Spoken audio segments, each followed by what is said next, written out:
Nós já fizemos um conteúdo falando a respeito da automação. Quem tem medo da automação? Mas há um limite para tudo. E o excesso de automação às vezes é tão prejudicial quanto a falta de automação.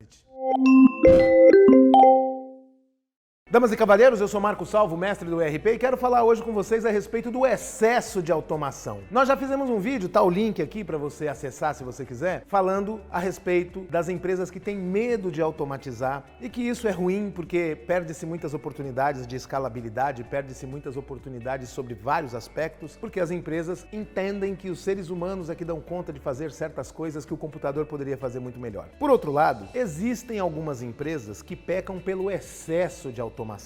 Eu participei recentemente de um treinamento em que foi estudado o caso da Boeing, daqueles aviões que caíram recentemente, e um dos motivos pelos quais os aviões caíram, não o único, claro, é que foi detectado um certo excesso de automações. O software ia tomando decisões e ia executando operações sem que os pilotos tivessem conhecimento exato do que estava sendo feito. Porque quando você automatiza demais o processo e os seres humanos deixam de atuar no processo, os seres humanos passam a não lembrar. E às vezes a automação é tão complexa e tão cheia de caminhos que no momento em que alguma coisa acontece, quando você vai estudar o processo, você simplesmente não compreende o processo. O processo automatizado ganha uma vida própria que ninguém mais compreende. Isso tem uma série de riscos nas operações das empresas. Nas nossas experiências com implantação de ERP, nós já passamos por várias dessas experiências em que o cliente, no afã de cortar custos, no afã de ser mais moderno, comete excessos de automação e precisa dar um passo atrás na automação. Não chega a ser exatamente um passo atrás no negócio, porque essa experiência é marcante e faz a empresa evoluir. Por exemplo, nós temos casos de clientes que procuraram automatizar o telemarketing de venda. Havia lá uma equipe grande de vendedores no telemarketing atendendo aos clientes pelo telefone e optou-se por fazer uma automatização. Ao invés de o vendedor ligar para o cliente ou a vendedora ligar para o cliente, o próprio sistema se encarregava de dizer para o cliente: ei, está no momento de você fazer sua compra, está na hora do seu ressuprimento, o seu pedido típico é esse, entre no nosso portal e confirme o pedido. E foi bem sucedido. Os clientes adaptaram-se a esse processo. Mas ao final de alguns meses chegou-se à conclusão de que o ticket médio havia caído. E por quê? Porque não havia um vendedor dizendo: ei, e que tal se você levar esse novo produto? Ei, eu tenho essa promoção. Olha só, se você comprar mais X reais,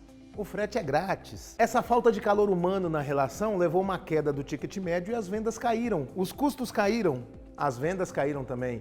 E o depoimento do empreendedor é marcante, né? O depoimento dele é de que não existe nada pior do que vender menos. Cortar custos é bom, perder vendas é inaceitável. A empresa deixou de lado essa ação e voltou a atuar com os vendedores, entrando em contato com os clientes. De modo que a automação tem que ser pensada nesse âmbito de que os seres humanos têm de estar em contato com o processo e os seres humanos têm que ter a compreensão do processo. A automação é um elemento que vem para tirar dos seres humanos as tarefas repetitivas, mas não pode tirar dos seres humanos as decisões. O software não pode pensar o tempo todo sozinho e imaginar: se acontecer isso eu faço isso, se acontecer aquilo eu faço aquilo outro, sem notificar os seres humanos. Eu tenho uma outra experiência também com relação a esse tipo de excesso de automação, em que eu faço um contraponto com algo que aconteceu lá no começo do século, lá no começo dos anos 2000. Uma vez nós fomos implantar um sistema numa empresa e quando a gente foi verificar como é que se dava o processo,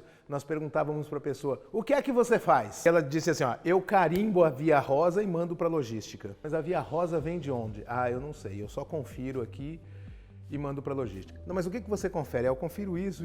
Quantas você recusa por dia? Não, eu nunca recuso não, eu só carimbo e mando tudo para logística. Se tiver alguma coisa errada, eles vêm lá. Ou seja, é uma coisa completamente inútil. Naqueles tempos do analógico, a gente achava que o processo de automação resolveria isso.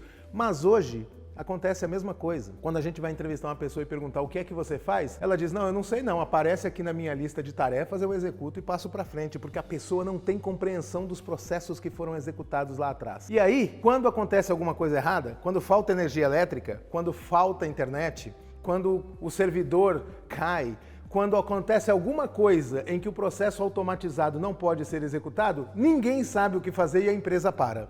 E eu já vi acontecer. O recado é o seguinte: a automação é excelente, a automação faz parte da realidade do século XXI. Estamos aí à beira de uma era em que tudo vai ser automatizado, mas a automatização tem de ser um recurso para conduzir os seres humanos à ação e não para alijar os seres humanos do processo, porque isso pode redundar em desastre, como bem sabem as pessoas lá na Boeing. E você já teve alguma experiência com excesso de automação, com alguma automação que deu errado? Isso é até tema de ficção científica, né? Um dia nós vamos ser dominados pelas máquinas. Conte aqui qual é o seu resultado, conte aqui qual é a sua história, vamos compartilhar. Eu sou Marco Salvo, mestre do ERP, e aguardo você. Até mais.